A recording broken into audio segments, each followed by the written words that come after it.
Jai Gurudev. Hasata nachata. Ça veut dire. Asata Comprends Nachata. hindi, non? Qu'est-ce que ça veut dire? Vous comprenez l'hindi, non? Moi, pas trop comprendre. Non, on ne comprend pas très bien. Hein? Qu'est-ce que ça veut dire? Hasata nachata. Qu'est-ce que ça veut dire? Asata Nachata. Hein? Riez, danser. Riez, danser. La joie là-dedans, non? Il y a de la joie là, non? Qui m'aurait trouvé? Jamen, c'est good.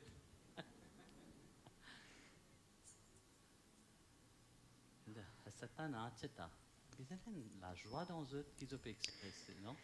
Asata Nachata. La joie que vous pouvez exprimer de l'intérieur de vous. C'est plus facile pour moi.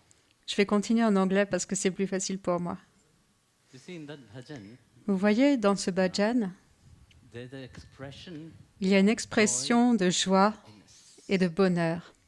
hasata nachata. Asata Nachaka. The place of Le darbar, l'endroit où vit Pandurang, Krishna, l'endroit où vit Krishna, place of misery. n'est pas un endroit de malheur. That place of Krishna, where it is? Où est-ce que c'est l'endroit où vit Krishna? Pandharpur. Pandharpur. Non, Pandharpur is not Pandharpur n'est pas là-bas. Il se trouve à l'intérieur de votre cœur. Krishna.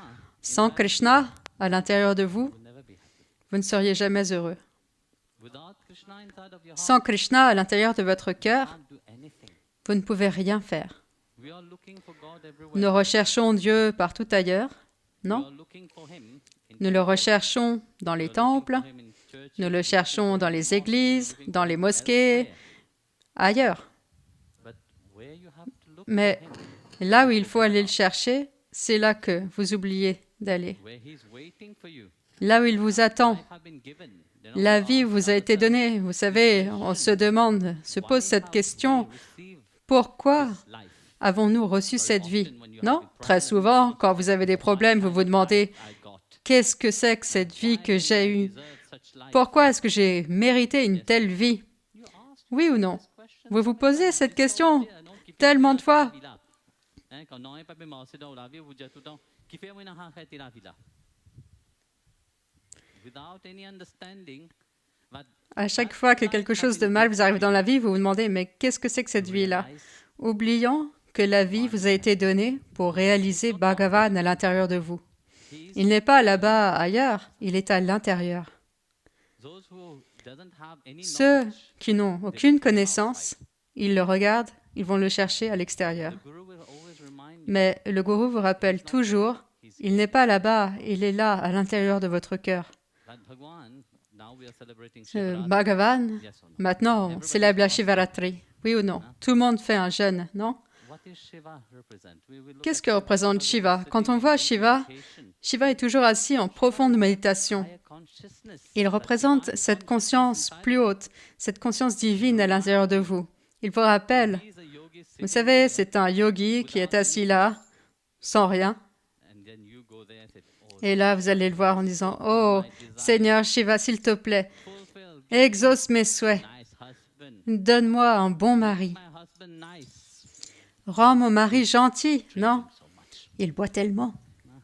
Hein? Make him stop drinking. Fait qu'il arrête de boire. Charao, 16 week of, how say, Je ferai every Monday I will come and give you milk. 16 semaines de lait que je viendrai te donner tous les lundis matins. Est-ce que vous pensez que Shiva veut de votre lait? Donnez-le à quelqu'un de pauvre, ça vous donnera plus de bénédictions. Shiva wants you to Shiva realize yourself, veut que vous vous réalisiez vous-même, why you que have vous come vous here. éveillez à la raison pour laquelle vous êtes Why ici. you keep coming in that cycle of Pourquoi birth est-ce que vous ne cessez de revenir dans ce cycle de naissance et de mort? waiting inside of you. Bhagavan attend à l'intérieur de vous This en time disant, he didn't « Ok, have Sharanagati. il n'a pas eu Sharanagati encore, donnons-lui une autre vie, donnons-lui une autre chance. Une chance vous est toujours donnée. Chance Pourquoi? is always given. Une chance vous est-elle toujours donnée? Realize, Pour que vous puissiez réaliser forge your relationship et with forger votre relation avec lui. him. And you can't forge your relationship Vous ne pouvez pas forger votre relation sans connaissance. Le problème, big, c'est que nous avons how say, comment dire, pas une grosse erreur, mais une très grande qualité, une très mauvaise qualité en fait. Nous avons une qualité que nous avons tous, c'est le manque de mémoire. Oui ou non? Combien parmi vous manquent de mémoire? Hein? Je dirais que le monde entier oublie tout. Tout le monde oublie tout. Il n'y a pas une seule personne qui n'oublie pas. On a tellement peu de mémoire que vous ne savez même pas qui vous êtes. On a oublié qui nous étions. Et nous cherchons ce bonheur à l'extérieur. Bhagavan, s'il te plaît, donne-moi ce bonheur. Et Bhagavan dit, oui, mais je suis à l'intérieur de toi. Ce bonheur est à l'intérieur de toi. Mais néanmoins, tu vas aller à l'extérieur pour le chercher. Hein? Un tel oubli, un tel manque de mémoire nous avons. Par exemple, le matin, on doit se réveiller. Qu'est-ce que vous faites? Hein? Vous? Vous priez? Vous dormez encore. Comment est-ce que vous allez prier? Vous voulez vous réveiller tôt le matin. Swamiji a dit que je dois rester assis pour méditer à 5 heures du matin. Hein? Qu'est-ce que vous allez faire? Vous ne vous réveillez pas d'habitude à 5 heures. Vous mettez votre alarme. De nos jours, c'est facile. Les téléphones ont une alarme, vous les programmez à 5 heures et vous vous réveillez. Ce n'est même pas sûr d'ailleurs que vous vous réveillez. Non? L'alarme, pour marcher, vous devez charger votre téléphone pour qu'elle fonctionne. Et même si l'alarme fonctionne, on ne peut pas garantir que vous allez vous réveiller. Néanmoins, vous avez mis l'alarme. C'est le moyen de vous réveiller. Le Sadguru rentre dans votre vie aussi. Ici, le Sadguru, Shiva, Krishna, Bhagavan entrent dans votre vie comme un rappel. Si quelqu'un dort, est-ce que vous pouvez demander à la personne qui dort de vous réveiller? C'est impossible. La personne doit être éveillée pour pouvoir vous réveiller. Si la personne elle-même n'est pas réveillée, comment va-t-elle vous éveiller? Et voilà le problème, vous savez. Vous avez un problème, vous amenez votre problème à une autre personne qui, elle aussi, est pleine de problèmes, elle est déjà remplie de problèmes, et alors vous vous attendez à ce que cette personne va enlever de façon magique tous vos problèmes. Est-ce que vous pensez que c'est possible? À ma connaissance, ce n'est pas possible. C'est le rappel de votre vie elle-même. Vous savez, le but de votre vie. Pourquoi est-ce que vous êtes venu ici? Seulement ceux qui se sont éveillés à cette conscience de Shiva, à cette conscience de Dieu, à cette conscience divine, peuvent vous rappeler cela, peuvent vous réveiller. Même s'ils doivent prendre un bâton pour vous réveiller, ils le feront. Parce que c'est le but du Sadguru, d'éveiller ce qui est en dormance à l'intérieur de vous. C'est ça le mot Sadguru. Quand on dit le Sadguru, c'est celui qui est en éveil constant. Il ne dort pas. Et Bhagavan est juste comme ça aussi. Il ne dort jamais à l'intérieur de vous. Il est toujours éveillé à l'intérieur de vous. Mais néanmoins, à cause du sommeil de votre mental, vous allez le chercher ailleurs. Le gourou rentre dans votre vie pour vous le rappeler. Vous dites, oui, oui, ce sont de très belles paroles, j'aime bien les entendre. Mais néanmoins, le lendemain, vous ferez la même chose. Vous oubliez très rapidement. Vous oubliez de quoi nous parlons maintenant même. Ce soir, vous allez vous en souvenir. Demain matin, vous aurez oublié. Qu'est-ce qu'il a dit? Vous allez demander à votre femme ou à votre mari, qu'est-ce qu'il a dit? Bon, j'en sais rien. Il a dit quelque chose, sympa.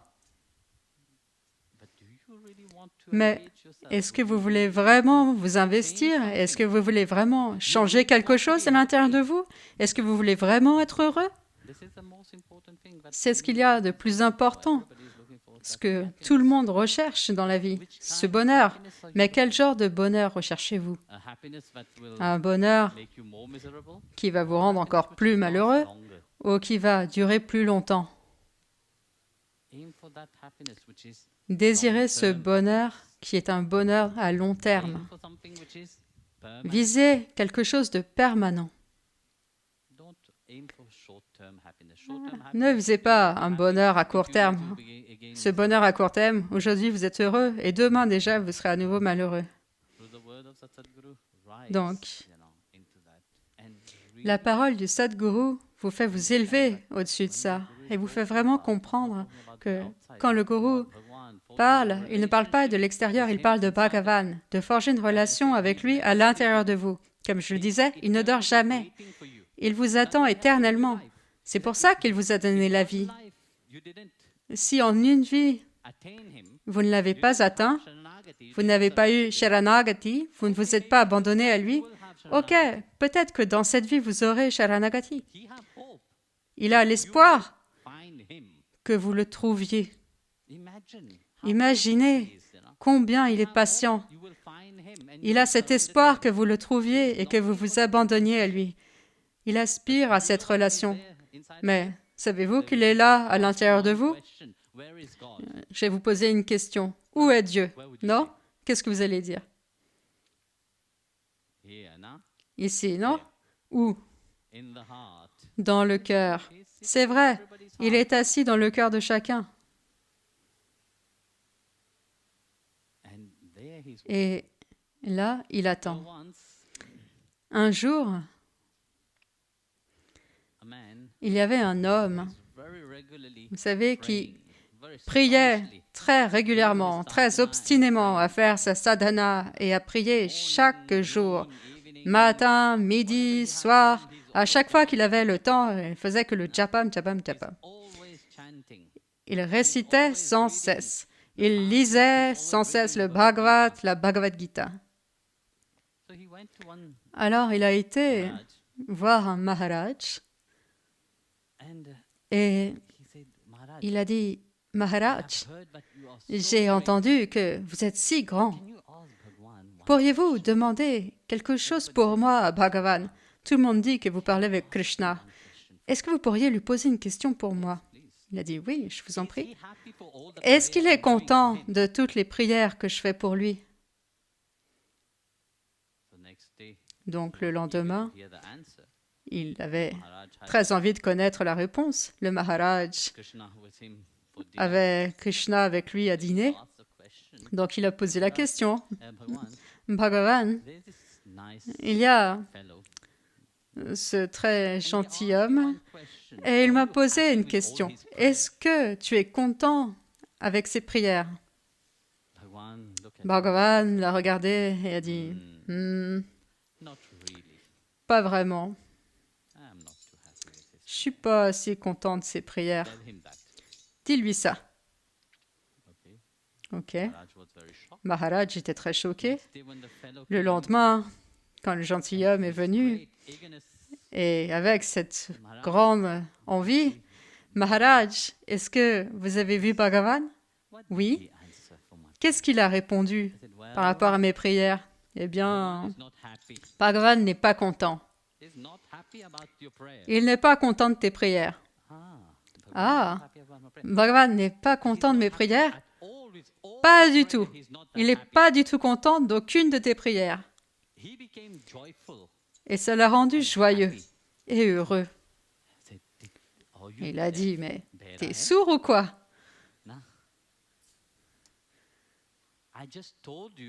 Je viens de te dire que Bhagavan Krishna a dit qu'il n'est pas du tout content avec aucune de tes prières.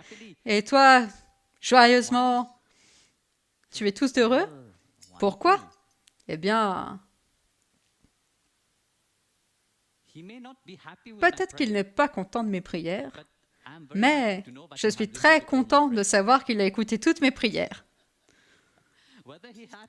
Qu'il soit heureux ou pas, ça ne compte pas. Il a écouté toutes les prières. Il sait que mes prières ne sont pas bonnes, c'est très bien. Donc, c'est ainsi que Bhagavan n'est pas à l'extérieur, il est là, à l'intérieur. Il entend toutes vos prières et il n'a besoin de l'intermédiaire de personne. Vous vous connectez avec lui à l'intérieur de vous, dans votre sadhana, par votre gyan. Asseyez-vous 5 minutes. Oubliez tout le monde. Déjà, premièrement, oubliez vos problèmes, parce que c'est toujours pour cela que vous allez voir Bhagavan. À chaque fois, vous vous rappelez de vos problèmes et vous allez demander vos souhaits à Bhagavan. Oubliez tout ça. Pour une fois, asseyez-vous et ça reste entre vous et lui. Ici, je ne parle pas d'avoir une image de Bhagavan. Je ne parle pas du fait d'aller au mandir lui-même. Ce mandir de votre cœur, vous le portez partout avec vous. Allez marcher. Allez dans votre jardin. Allez dans la salle de bain si vous n'avez la paix nulle part ailleurs. Partout où vous avez envie d'aller, où personne ne vous dérangera, asseyez-vous 5 minutes. Oubliez les enfants, les maris. Oubliez vos problèmes et vos inquiétudes. Dites simplement, « Seigneur, aujourd'hui j'ai du temps. Que tu veuilles t'asseoir avec moi ou pas, j'ai du temps pour toi. Alors, assis-toi et parlons ensemble. » Il veut écouter? Très bien. Il ne veut pas écouter? Il écoutera. Il n'a pas le choix. Cet Atma à l'intérieur de lui, c'est une partie de lui-même. Paramatma. Dans ce Paramatma, il y a le mot Atma. Comme il est à l'intérieur de vous, vous aussi, vous êtes à l'intérieur de lui. Donc, vous ne pouvez pas être séparé de lui. Votre Atma est connecté à lui. Et cet Atma, c'est ce que vous devez réaliser. C'est ça ce que vous êtes. Et ce n'est pas quelque chose d'extérieur qui vous permettra de le réaliser. C'est seulement quand vous plongerez à l'intérieur. Vous savez, Gautam Buddha, il a fait tant de pénitences, tant de sadhana pour se réaliser lui-même. Et le dernier enseignant qu'il a eu, qui est aussi devenu son disciple,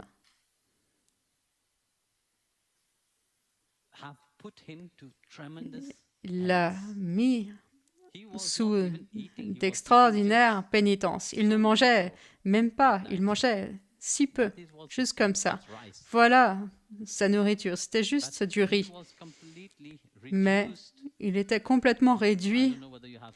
Je ne sais pas si vous avez déjà vu une image de Gautam Buddha, mais probablement vous ne l'avez pas vu parce que dans la tradition bouddhiste, vous verrez Gautam Buddha assis sous un arbre comme un cadavre lui-même. Des os, de la peau sur des os. Son ventre est complètement rentré à l'intérieur, vous pouvez compter ses côtes. Voilà à quoi il s'était réduit. Donc, il avait besoin de traverser un fleuve. Et alors qu'il était debout, là, sous l'arbre, prêt à traverser le fleuve pour aller de l'autre côté, il n'a même pas eu la force de faire cela. Vous savez, à Bodh Gaya, c'est là où Gautam Buddha a atteint l'illumination. Donc il était debout sous cet arbre à réfléchir sur la vie en se disant « Ok, je dois traverser ce fleuve, mais je n'ai plus aucune force. Donc si je n'ai aucune force, comment vais-je traverser l'océan du samsara? » Ici, nous parlons d'un fleuve normal et je n'ai même pas la force de le traverser. Et alors, quand il s'agit de l'océan du samsara, comment vais-je y arriver? Ça ne va pas être possible.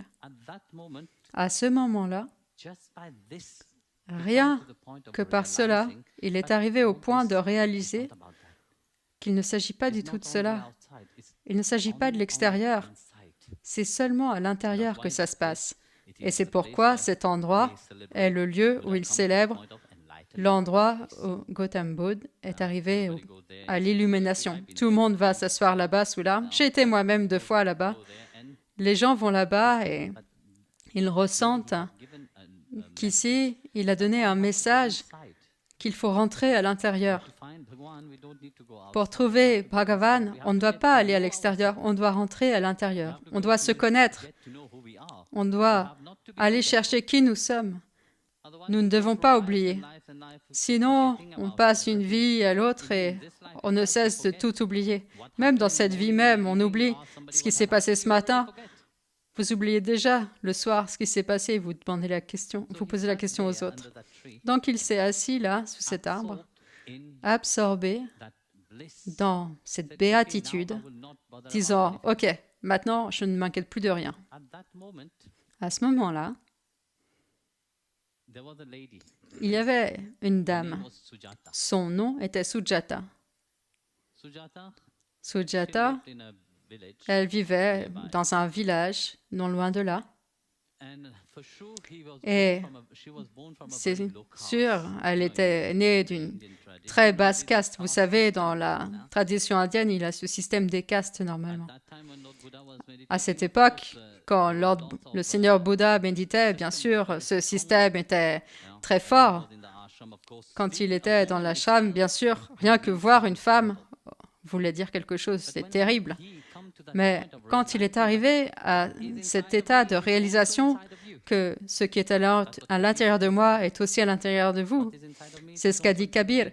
Ce qui est à l'intérieur de moi est aussi partout ailleurs. Ce Ram que nous recherchons, ce n'est pas Dasharata Ram. Non, c'est le Ram qui est assis à l'intérieur du cœur de chacun. C'est le Ram qui est au-delà de toute la création. C'est le Ram que même les Védas ne peuvent décrire. Donc c'est le point de réalisation auquel il est arrivé. Quoi qu'il arrive, tout est OK.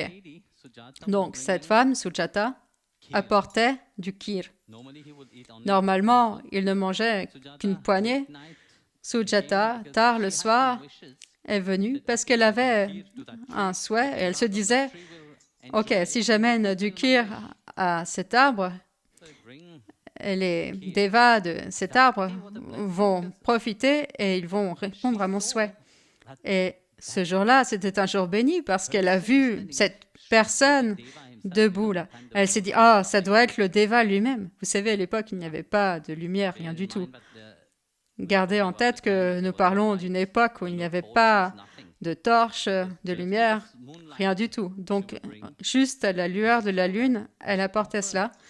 Et elle a vu ça, et elle a offert le kir à Gautam Buddha. Et Gautam Buddha, si ça avait été un autre jour, il n'aurait pas mangé. Parce qu'il ne mangeait qu'un tout petit peu. Et là encore, si vous connaissez la tradition de Gurukul, c'est ainsi. Vous savez, de nos jours, on dit le soir, on ne devrait pas manger. Oui ou pas? Oui ou non? Pourquoi? Est-ce que vous pensez que c'est comme ça? Maintenant, on en a fait une tradition. L'Ayurveda a dit qu'on ne doit pas manger le soir. Non? Et vous mourrez de faim. Et non, parce que les Shastras ont dit de ne pas manger le soir, je ne peux pas manger le soir. Mais c'est si simple. Vous voyez, à l'époque, il n'y avait pas de lumière. Et quand les gens mangeaient, quand vous mangez, vous aimez bien savoir ce que vous mangez, non? Et s'il n'y a pas de lumière, qu'est-ce que vous verriez? Donc vous mangez plutôt quand il y a la lumière du soleil, vous mangez. Le soir, les chanceux qui ont une lampe de ghee, ils l'auraient mis. Mais là encore, quand vous commencez à manger avec une lampe de ghee, ça attire les mouches. Et c'est pour ça qu'ils en ont fait une tradition que vous ne pouvez manger que quand il y a la lumière du jour. Mais c'est devenu une tradition que le soir, on ne peut pas manger. Sans savoir, les gens suivent les traditions.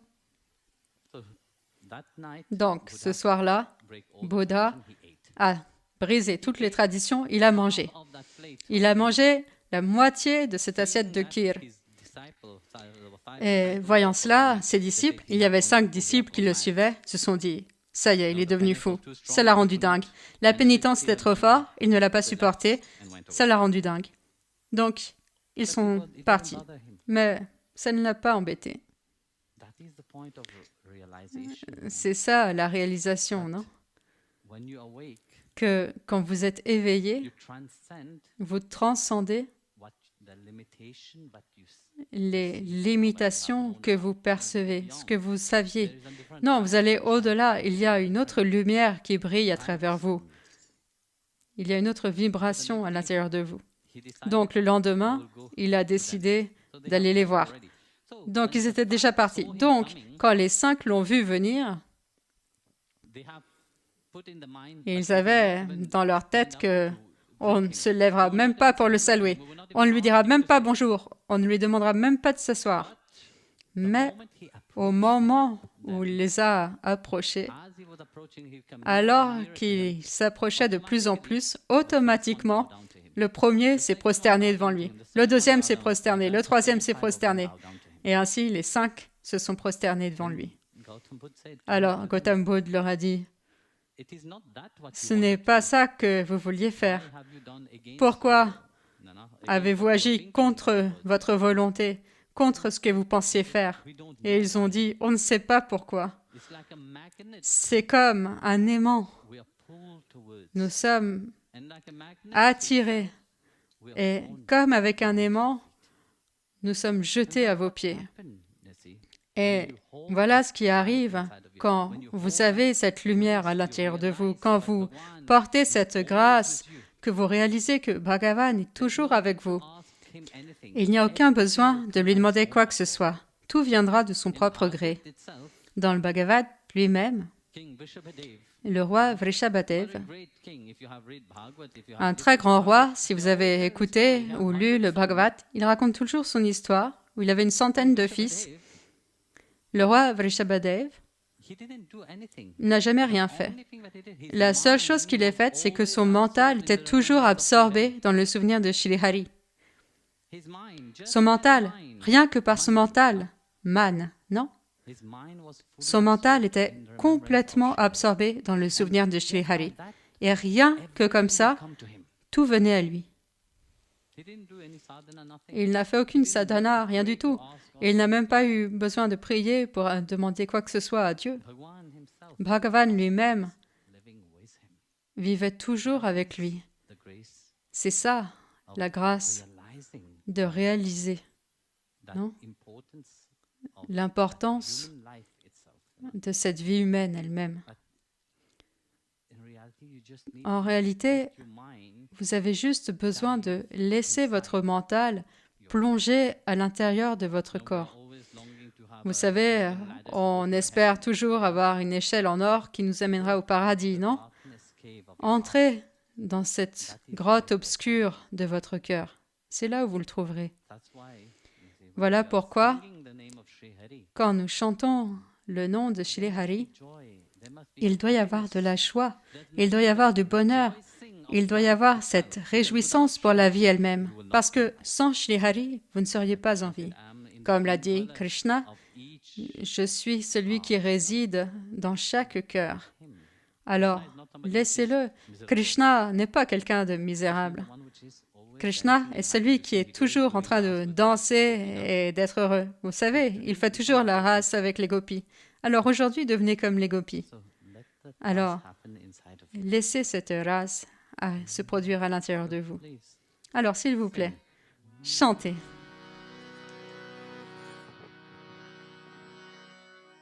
Manata bharale pandhari, manata bharale pandhari, jahe namanate maheri, jahe namanate maheri, panduranga cha darbari behasata.